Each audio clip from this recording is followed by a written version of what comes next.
Anyway, when do you use multi-day funding?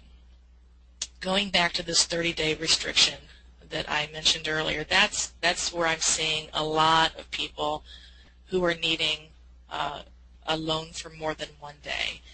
That there is this 30-day restriction put on the short sale letter, and as I said, you'll find it somewhere in the approval letter that says something along the lines that the buyer may not transfer title for 30 days after the purchase. And this clause, it prevents you from being able to do the back-to-back closing because the title company is not able to issue title insurance and close on a second deal that same day when they are reviewing all of the documents. Again, they have to ensure that it is a good, solid, clean deal. That's what title companies do.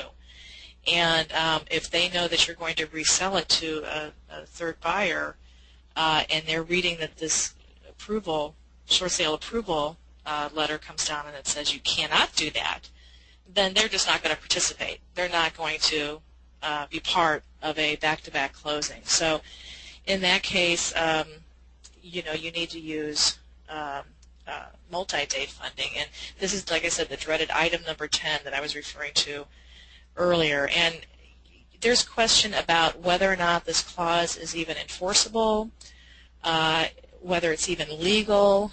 But the title company is not necessarily going to be the one who's out there putting themselves out on the limb. But I mean, they can't ensure what will happen in the future. All they can do is ensure what has already happened, and they ensure what the chain of title has been up until that point. But they can't ensure what's going to happen down the road.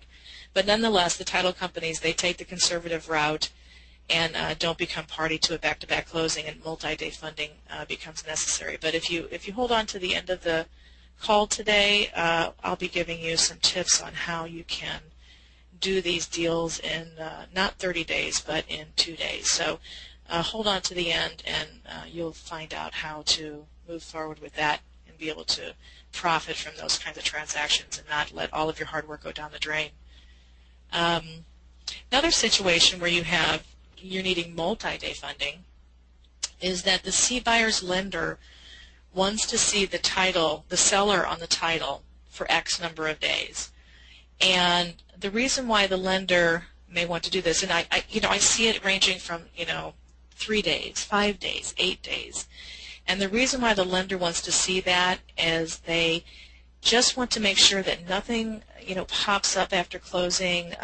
They want to make sure that there is a clean chain of title showing that somebody has bought the house, held title, the title's recorded. If you look in the records, it's going to show, Joe buyer bought this house on June 5th, and then there's going to be another recorded entry that says, on June 15th, Susie Smith bought that property. So it's very clear in the records. There's no question. If it's too close together, they worry about maybe the recording won't happen in the proper order once it actually gets into the courthouse. So they'll have a specific number of days that they'll want to see. And in that case, what you have to do is that you need to buy that house and hold on to it for 3, 5, 8, 10 days before you can close on the second one. And when you buy it, you have to pay for it. So that's where multi-day funding comes in, and that's a very common situation that I encounter with people needing multi-day funding. So the other situation, or another situation I should say, is that you're selling the house to a C buyer who has an FHA loan, and your markup is less than 20%. Now, many of you may know that in a rare pro-capitalist move, the FHA lifted many of its restrictions on flips in February of this year, in 2010, that removed that 90-day seasoning rule that all FHA deals, any lender that had an FHA deal, loan I should say, it was just a flat-out requirement, no getting around it. 90 days, FHA would not insure a loan for a house that had not been held by the seller for 90 days.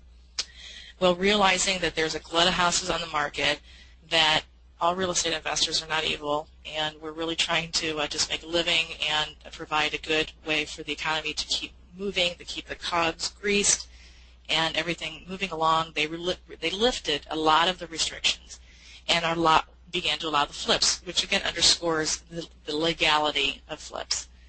But they still have some restrictions, and one of those restrictions is that if there is more than a 20% profit for the investor buyer, so if you buy it for $100, you're selling it for $121,000, then they're going to need to provide additional appraisals showing a valid reason for that jump in the value from the time they originally purchased it, and they're going to have to demonstrate that they have, put paint, carpet, air conditioner, whatever, that there's been some sort of capital investment in that property that made it go from the 100 when they bought it to the 121 or 155 or whatever it might be. They've got to justify it with an appraisal.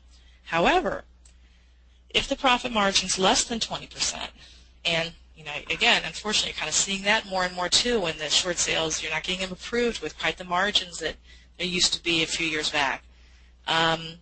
You can find some FHA lenders that will do all of the paperwork on the deal ahead of time, on the close of the A to B, like the appraisals, the underwriting, and all of the things that are needed, and then close on that C buyer within days or maybe 10, 14 days after the close of the original house. Now, technically, they are not supposed to be working on a contract that has a date that is before the A to B deal closes. But what happens in practicality is that each underwriter who's doing these FHA loans, there's a little bit of leeway for them to interpret the guidelines their own way. So you do see that. It's not the rule, but I have seen it.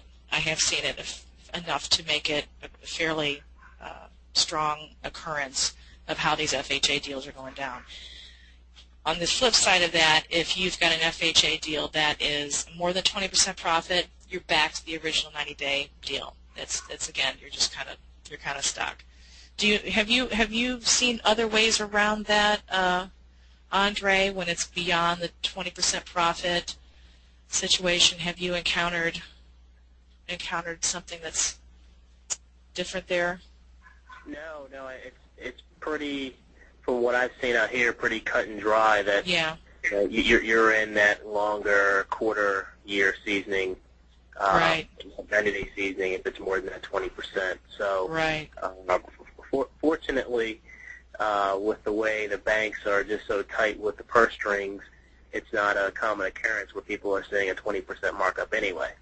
Right, exactly. So it kind of is sort of falling into play where a few years back, you could get these huge margins, and it's just becoming more difficult to get that. So a lot of times you do fall within that standards of the 20%, but generally, like I said, over 20%, you're just up a creek. You're at 90 days, and so that's something to keep in mind as well when you're doing your short sales and how you're marketing and just deciding what you're doing with it. So let's talk about fraud.